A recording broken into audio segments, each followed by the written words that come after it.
Hola, ¿qué tal? ¿Cómo están? Bienvenidos al canal Medici. Mi nombre es César Romero y el día de hoy vamos a empezar con una nueva sección en el canal hablando de emergencias. En este caso, emergencias por trauma, ATLS. Vamos a hablar el día de hoy sobre la visión general del trauma. ¿Cuáles van a ser los tópicos a tratar el día de hoy? Metas de la atención en trauma, distribución trimodal de la muerte, evaluación y manejo inicial del paciente. Próximamente vamos a hablar de diferentes tópicos como ser evaluación y manejo inicial del paciente, desglosando cada uno de los pasos a seguir para la atención y la evaluación del mismo. Vamos a hablar del manejo de la vía aérea y la ventilación, vamos a hablar de lo que es shock, trauma torácico, trauma abdominal y pélvico, trauma cráneoencefálico, trauma de la columna vertebral y la médula espinal. Vamos a hablar del trauma musculoesquelético, las lesiones térmicas, trauma pediátrico, trauma geriátrico, trauma en el embarazo y violencia doméstica y traslado para cuidados definitivos. Hablando de las metas de atención en trauma, nosotros debemos de evaluar el estado del paciente cada que podamos y con la mayor precisión y rapidez. Muchas de las veces van a llegar pacientes a la sala de emergencia en los cuales no podemos demorar mucho tiempo para tratar de resolver los cuadros y de la misma forma identificar qué afección tiene mi paciente de trauma. Es en este entendido que yo debo de reanimar y estabilizar a los pacientes resolviendo los problemas por orden de prioridad. Y hablando de esto, les pongo un ejemplo. Supongamos que estamos en la sala de emergencias. Estamos en la sala de emergencias y nos llega un paciente con dos lesiones. Una luxación de tobillo del lado derecho y asociado a esto tenemos una hemorragia de tipo arterial producto de una lesión de la arteria braquial. ¿Cuál va a ser mi prioridad? Pues mi prioridad es controlar el sangrado. ¿Por qué? Porque este paciente se va a morir de una hemorragia. No se va a morir por la luxación en este momento. Entonces, los problemas que yo vaya encontrando, yo debo de identificar y clasificar si es una prioridad o no la atención del mismo. Es por eso que ustedes deben tener un muy buen ojo clínico, un muy buen criterio para poder encontrar y resolver esas afecciones.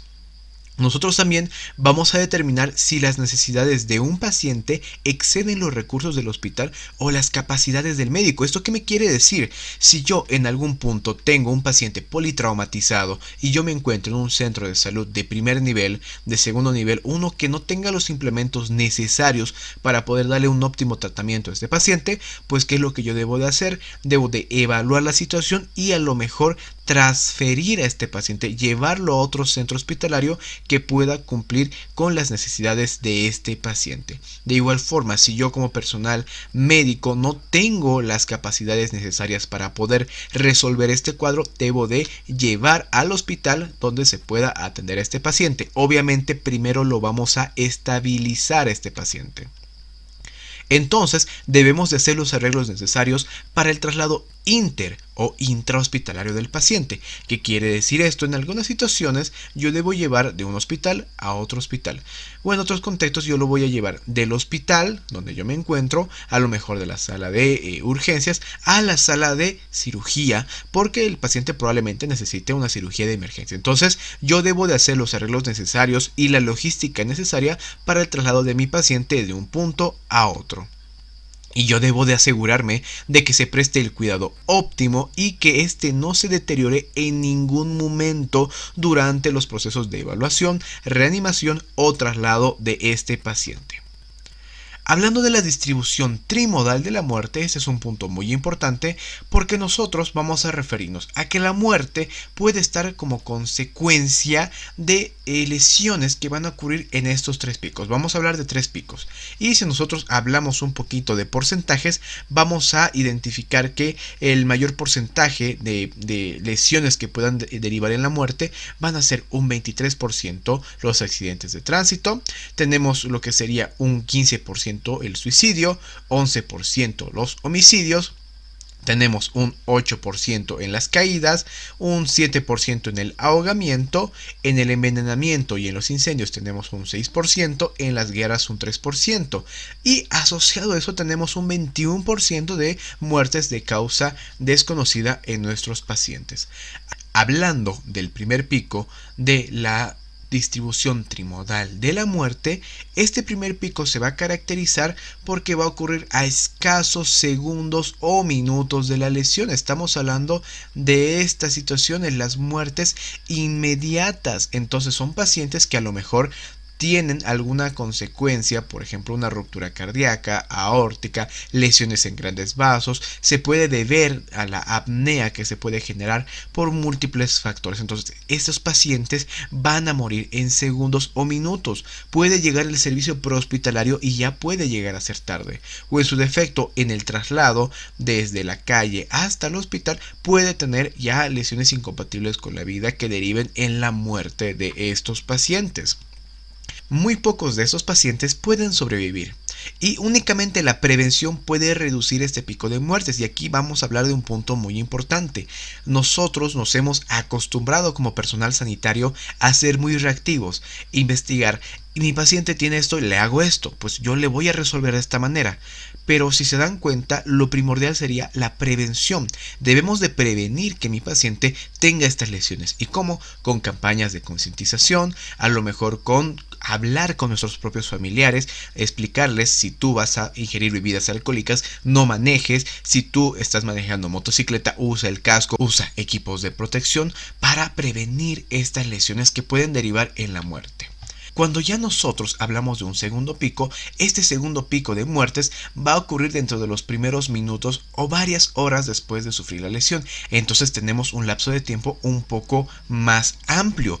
Pero estas muertes se van a deber principalmente a hematomas subdurales, hematomas epidurales, lesiones múltiples que estén asociadas a la pérdida significativa de sangre, como puede ser una ruptura esplénica, a lo mejor una disección de vasos importantes que me van a llevar a estadios avanzados del shock y por ende puede terminar en la muerte del paciente. La hora dorada para la atención del paciente traumatizado se caracteriza por esta evaluación y la reanimación rápida. Estos pacientes ya llegan a la sala de emergencias y es a estos pacientes a los cuales yo debo de evaluar, debo de a lo mejor resolver el cuadro que está apareciendo para poder aumentar las posibilidades de sobrevida de estos pacientes. Hablando de un tercer pico, este va a ocurrir varios días o semanas después del traumatismo y suele ser causado por la sepsis y la disfunción orgánica múltiple. A pesar de las mejores maniobras de reanimación que yo haya hecho para este paciente, podemos tener complicaciones a largo plazo que pueden derivar en la muerte del mismo. Y algo muy importante es que el cuidado provisto durante cada uno de estos periodos anteriores va a tener un impacto en los resultados de esta etapa. Si yo minimizo los riesgos de infección, si yo le doy una buena atención al paciente, le llevo en su momento oportuno a un centro especializado que pueda resolver el cuadro y evito tiempos prolongados de espera, podemos resolver la mayor cantidad de cuadros con la menor cantidad de secuelas posibles a largo plazo. La primera persona que atiende al paciente traumatizado y las subsecuentes van a tener un efecto directo en el resultado a largo plazo del paciente. ¿Esto qué me quiere decir? Si yo me pongo a pensar que tengo personal prehospitalario en las calles, en la ambulancia, que me atiende a estos pacientes traumatizados de una manera efectiva, óptima y con medicina basada en evidencia, reducimos las complicaciones que lleguen a tener a largo plazo. De igual forma, cuando llegue este paciente al centro hospitalario, si yo realizo las maniobras adecuadas en base a los protocolos y avalados internacionalmente y los protocolos que tenemos en nuestros hospitales, vamos a mejorar la posibilidad de sobrevida y de igual forma tenemos un resultado positivo a largo plazo. Hablando de la evaluación y el manejo inicial del paciente, yo cuando estoy en la sala de emergencias y me llega un paciente politraumatizado, debo de evaluar de forma ordenada, de forma integral a este paciente para poder encontrar problemas que pongan en riesgo la vida del paciente y de la misma forma resolverlos. Y es por eso que yo hago una revisión primaria que va a englobar el ABCDE. A partir de ahora, estas van a ser las siglas que yo debo de seguir para poder darle un enfoque de atención al paciente para buscar e identificar las amenazas para la vida y por ende también tratar de resolverlas.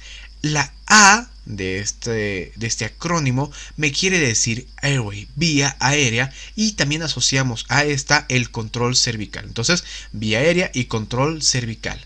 La B quiere decir breathing, respiración o ventilación. La C, circulation o básicamente circulación. La D, disability, que básicamente es el estado neurológico del paciente. Yo debo de evaluar la función neurológica de los pacientes. Y la E, exposure, que básicamente quiere decir que yo debo de exponer al paciente. Debo de a lo mejor cortar las prendas del paciente para tener una visión más específica de las zonas del cuerpo del paciente que podrían estar cubiertas con la ropa, ¿no?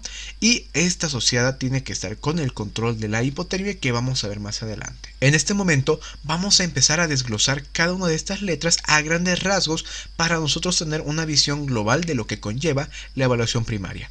La A, vía aérea y control cervical. ¿Esto qué me quiere decir? Yo debo de evaluar la permeabilidad de la vía aérea de mis pacientes. ¿Por qué? Porque una buena vía aérea va a conllevar a que entre el aire a mi paciente. Por ende vamos a poder meter aire y también vamos a poder meter oxígeno, y por ende podemos distribuir este oxígeno en el cuerpo, que es lo que necesita el paciente. Si el paciente tiene obstruidas las vías respiratorias, que generalmente en un paciente inconsciente va a ser por la lengua, yo debo de realizar maniobras manuales. Siempre vamos a ir de menos a más. ¿Qué quiere decir esto? Vamos a usar maniobras menos invasivas y vamos a ir escalonando hasta maniobras más invasivas. Esta primera maniobra se llama la subluxación mandibular o tracción mandibular. Si ustedes conocen a lo mejor otra técnica para el control de la vía aérea, pues podríamos estar hablando de la maniobra frente mentón o la elevación del mentón. Pero si yo tengo un paciente de trauma con sospecha de lesión cervical y yo hago esta hiperextensión, pues no estoy beneficiando al paciente, más bien corro mayor riesgo.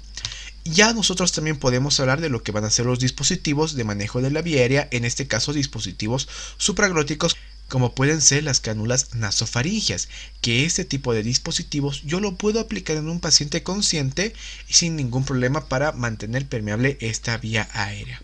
También nosotros podríamos hablar de lo que van a ser las cánulas orofaringias. Estas cánulas orofaringias ya las voy a aplicar en un paciente que no tenga reflejo nauseoso. Entonces va a ser un paciente con un nivel de conciencia ya alterado. De igual forma me sirve para poder permeabilizar la vía aérea.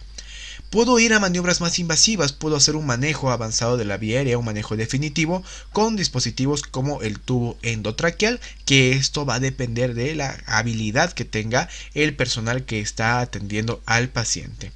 Y no se olviden, estamos hablando del control de la vía aérea y asimismo estamos hablando del control de la columna cervical con ese dispositivo que se llama collarín. Este dispositivo me evita movimientos excesivos a nivel de la columna del paciente para protegerla de mayores lesiones.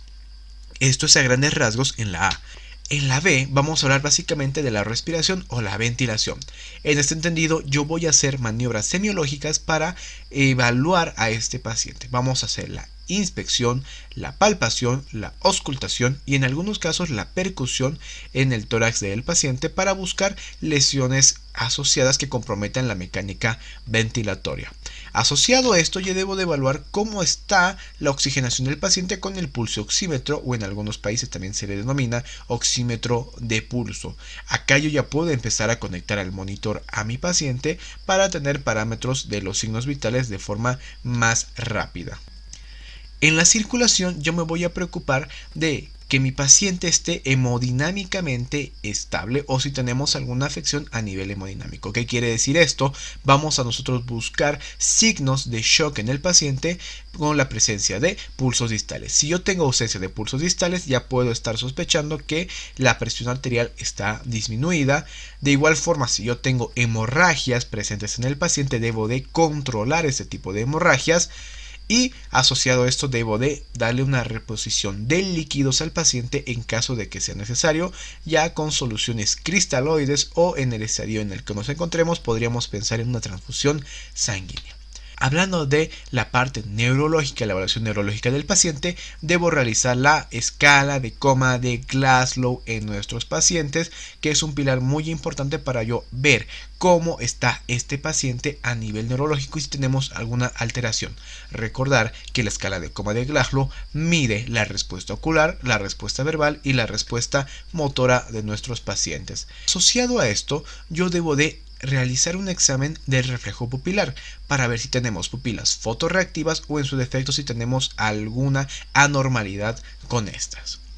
Hablando de la exposición, yo debo de utilizar instrumentos como pueden ser la tijera de trauma o tijera de uso rudo, como también se le denomina, y exponer al paciente. Tratar de buscar otras lesiones que pueda llegar a tener el paciente que no estoy viendo por la ropa que tiene.